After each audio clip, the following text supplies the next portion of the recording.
Hello my dear students, I am Ujjwal Srivastava, your sociology trainer. Today I am going to start with a new chapter, that is Understanding Social Institution. In this chapter we are going to study about what social institution is, what is the role of social institution, and what are the concepts and the parts of social institution and how it is helpful. And this chapter is quite lengthy. Here we will be talking about marriages, family.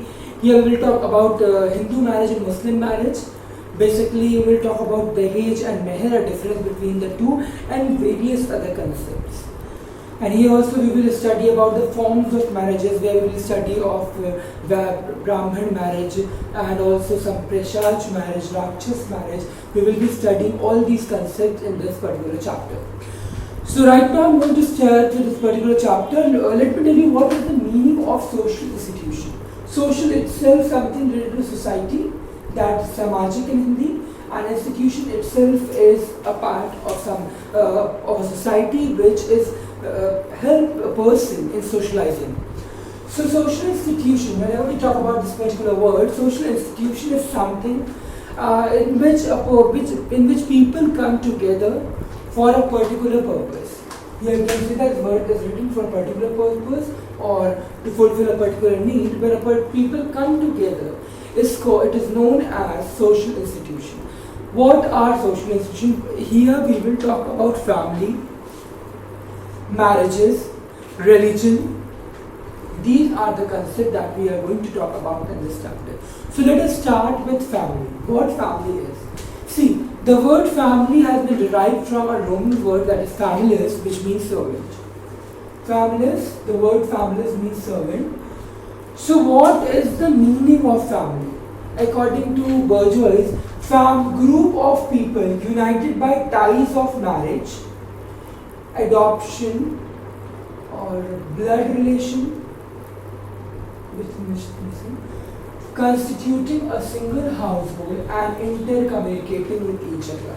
So how does a family get formed? Basically, either from the ties of marriage, शादी होने के बाद जो शादी हो जाती है, that is also known as family. Blood relation, adoption. Suppose a person, the husband and wife is there, no child is there. So in that case, a person has adopted a child, and after that he is having a big family. So this is known as family, where we usually say that these are the three concepts which are important for anything to be called as family. Another thing, if we have to talk about marriage, there is a word in Hindi, Saath Fere.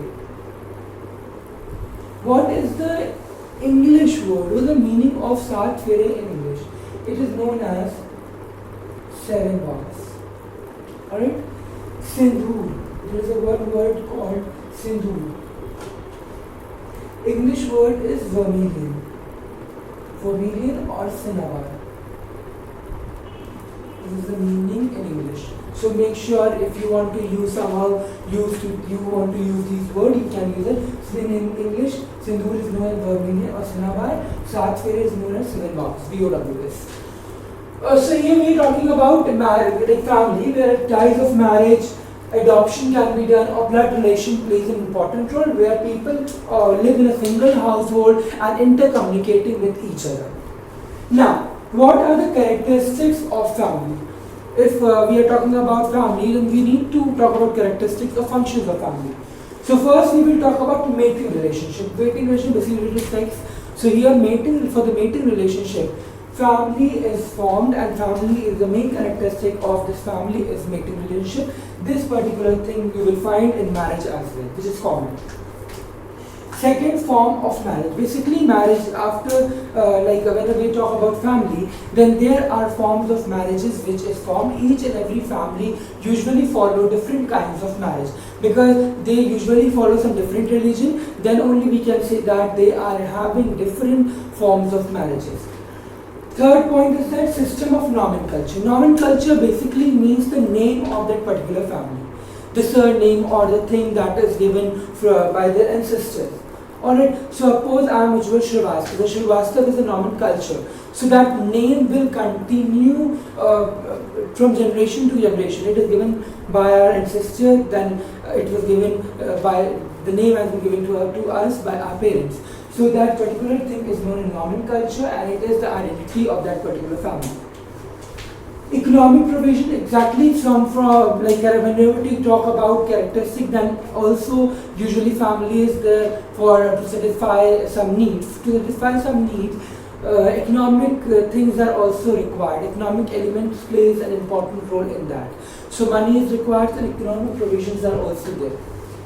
Essential function. There are some essential and non-essential functions as well. For sex satisfaction, exactly, which is an important function for the satisfaction of sex. Usually family is made, and suppose husband and wife got married and they are having a baby. So for this, sex satisfaction is important. Next is production and rearing of child. Basically people usually get married or get tired of marriage basically, and usually have a desire of the children.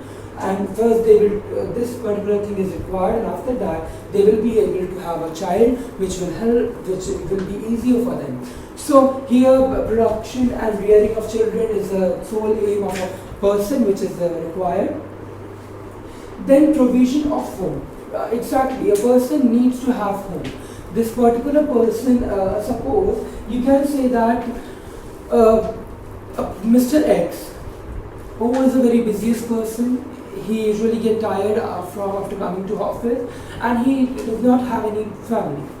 So for to take that feel of the family, he usually visit to some hotel to usually feel everything. Basically, there are some hotels who have started giving all the facilities related to home, not just for one thing, but other as a physical and everything. So, but that satisfaction will not be filled by Mr. X in the hotel.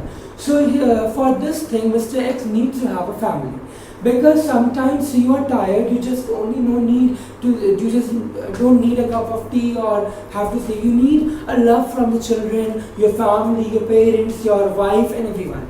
So here, provision of home also plays an important role. Here we are not just talking about a single structure of home, but we are talking about the people living in the home. Non-essential function. Next concept is non-essential function. First one is economic, exactly. For the money matters a lot in any relation. So to satisfy the need of a person, money is an important term. So here in the non-essential function, economic need is also given. Religious, exactly. Someone who is a Hindu wants to get converted Muslim can do so, because their secularism is there. So for religious satisfaction is also there. Education. Every parent wants his child to have good education. So this is a facility and this is the essential function. Socialism is also important, and also psychological aspects also plays an important role, because you need mentally, you need to be fit, and for that you need love and care from your loved ones. Alright? Now the classification of family. In this chapter we are going to study about classification of family. Basically family is divided and classified under 7 heads. On the basis of size. On the basis of size के हिसाब से we have divided residence, रहने की जगह. We have divided this ancestors, यानी पूर्वज. Power and authority. Who has given the power in the family? If we have divided that. Also marriage.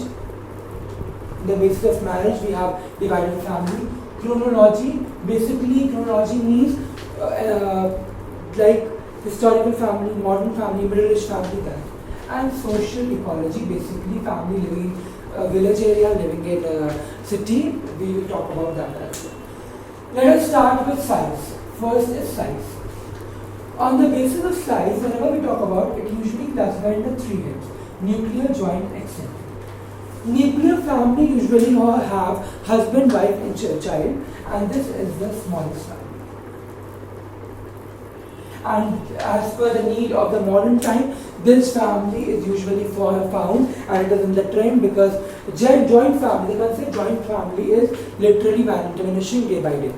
Whenever we talk about joint family means the 3 generations should be there.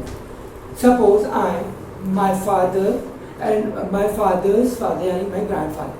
So these 3 generations needs to be there, then only the particular thing should be called as joint family. If we talk about a sociologist, Dr. Iravati Karve has mentioned that like a family to be called as joint, 3 generations should be there. Food should be cooked under one kitchen. All the people of the family are living under one roof. The karta, the head, should be one person. Common property should be there, and also all the day-to-day expenses and everything should be managed by one person. Then only that particular family will be known as joint family. Sometimes what happens, children, usually people, what they do, they usually go through, say their family a joint. Why? Because they are living together. No.